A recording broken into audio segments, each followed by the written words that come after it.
We begin Monday Night Raw with a promo from the Hurt Business. Bobby Lashley's entrance is incredible. His mic skills still have much to be desired. Either way, I'm still glad that Bobby is being given a chance. He's definitely an underrated talent.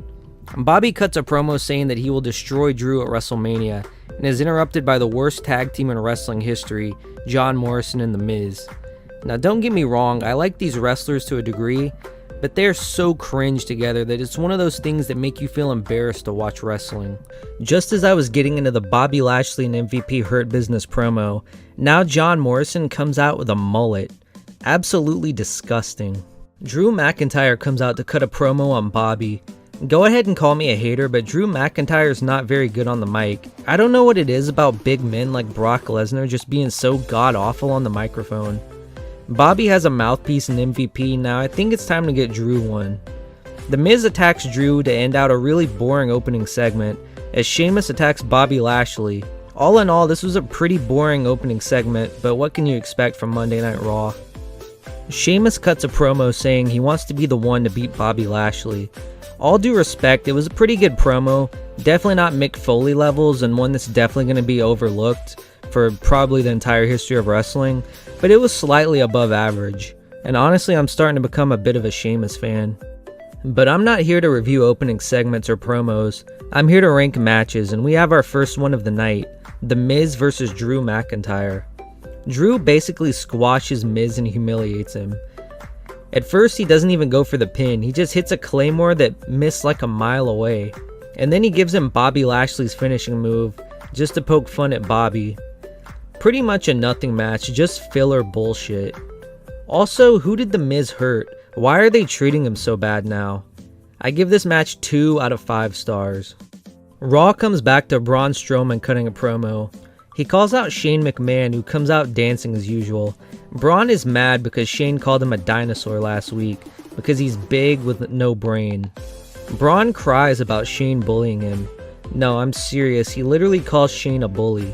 This man flipped over an ambulance and now he's crying about Shane McMahon being a bully? Like, what is this? Braun is also someone who is terrible at promos.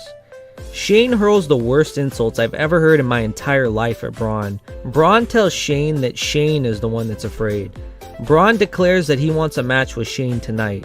Shane says you can't handle this. The promos in this feud are so bad that they make Joker Sting look watchable by comparison.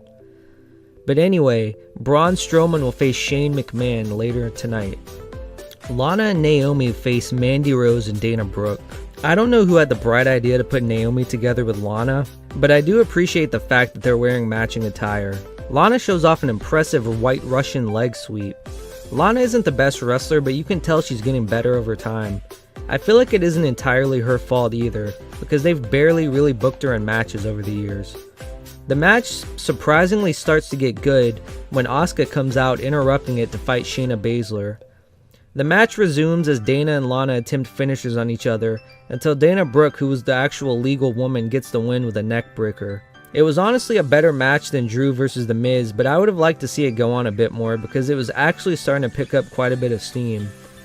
I give this match 2.5 stars out of 5. Matt Riddle and The New Day have a scooter moment together. It's a pretty funny segment, but barely has anything to do with wrestling and almost feels like you're just watching two people shoot the shit from through a window or something.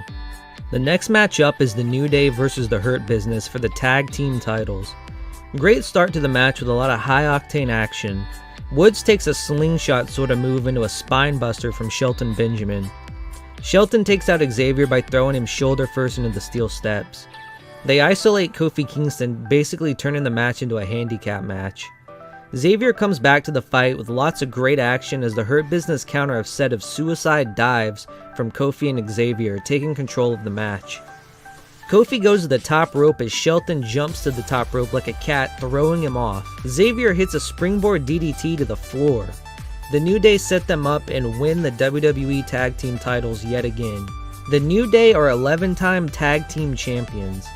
This match was very good and I enjoyed it, but I would be lying to say if I wasn't a little disappointed that the New Day won the belts once again.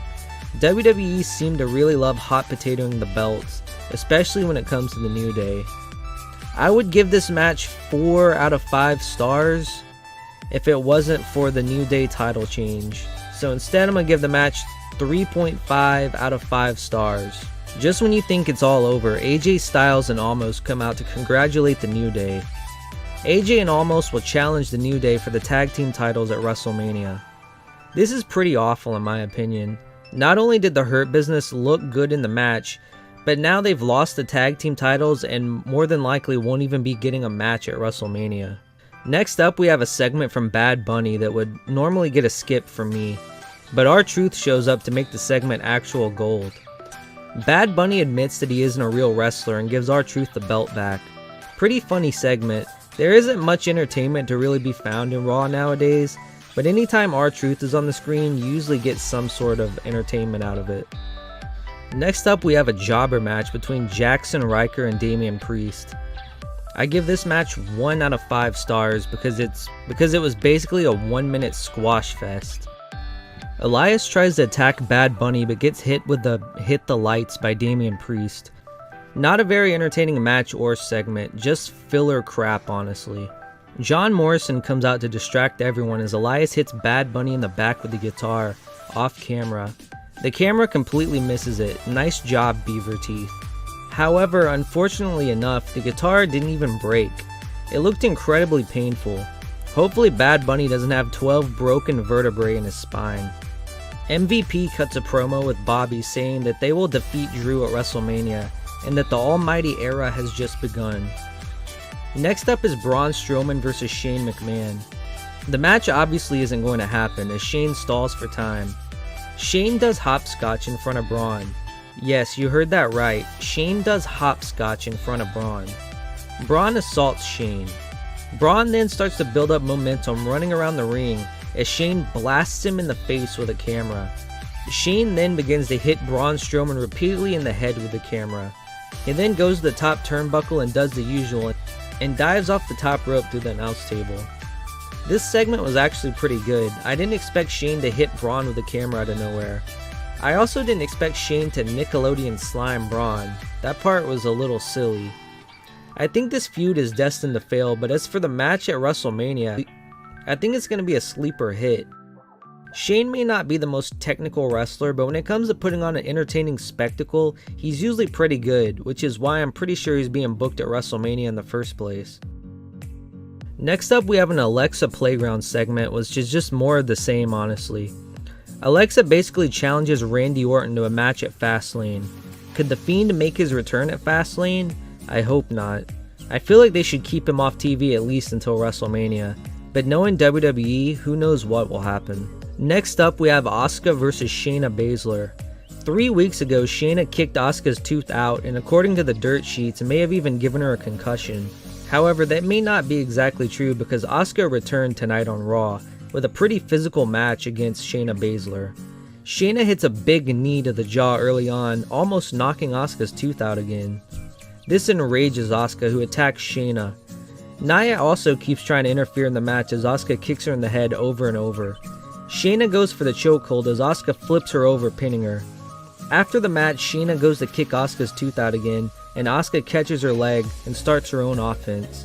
Asuka gives Shayna a curb stomp onto the turnbuckle, and when I say curb stomp, I don't mean like Seth Rollins, I mean she holds her arms back and tries to stomp her face into the turnbuckle. She then removes the turnbuckle pad and drives Shayna's mouth into the exposed turnbuckle. She attempts to curb stomp her mouth on the exposed turnbuckle, but the referee puts a stop to it. This was a very short match, but it did a good job of making me want to see more. I would love to see Shayna Baszler fight Asuka for the women's title at WrestleMania. Just because the match is so short, I'd have to give this one 2.5 out of 5 stars. Next match is Matt Riddle vs Mustafa Ali for the United States title. Mustafa Ali hits a nasty move from the ring apron to the floor on Matt Riddle. Matt Riddle then hits a deadlift small package in the ring. Matt Riddle is a very talented wrestler, and to be fair, so is Mustafa Ali. Matt Riddle also goes for a V-trigger type knee as Ali blocks it and T-Bar tries to distract the referee. Matt Riddle then deadlifts Ali into his finisher. I would say these two are way more capable of having a way better match, and if given more time, they could probably tear the house down. However, this match on Raw just wasn't it. 2.5 out of 5 stars. Randy Orton accepts Alexa Bliss's challenge for Fastlane and says that he is going to punt kick her, but I guess we'll see what The Fiend has to say about that. Drew McIntyre cuts an awful promo talking about where he buys his clothes and how he hasn't taken a shower in 2 hours. I hate face Drew. He's disgusting and the most unintimidating person I've ever seen. He also has to have the most unlikable personality I think I've seen as well. He even stumbles over his words several times. I'm not saying that I hate him as a wrestler, and honestly I'm glad that he's been pushed, but dear God, when it comes to mic skills, he is at a 0. I don't care what anyone says. His mic skills are basically non-existent. Sheamus and Bobby Lashley go one-on-one, bludgeoning each other. Sheamus has been killing it the last couple of weeks, having a damn near 5-star match a few weeks ago against Drew McIntyre. Lots of aggressive stiff shots, not unlike something you'd see from a company like New Japan. Bobby Lashley hits his shoulder on the post as Sheamus begins to work his shoulder. Sheamus goes for a brogue kick and Bobby dodges it. The match is really great. They beat the hell out of each other just like a few weeks prior between Sheamus and Drew. The match ends with Sheamus going for a brogue kick and getting caught with a spear from Lashley. The only negative is the camera keeps switching to Drew McIntyre's stupid reaction to the match on the outside. But that's not something that the athletes in the ring can help. I'd say this is by far the best match of the night and gets 4 out of 5 stars. Monday Night Raw had many ups and downs this week. While this definitely wasn't the worst episode I've seen, it definitely wasn't the best either. The best segment of the night goes to Shane and Braun for the camera shots to the head out of nowhere. The best match of the night goes to Sheamus and Bobby Lashley. I've watched many episodes of Monday Night Raw, and while this one wasn't the best, I've seen some pretty miserable episodes before. This episode was by and far pretty watchable with several decent matches, even if they either didn't have outcomes you'd want or were just too short. I give this episode of Monday Night Raw a 7 out of 10.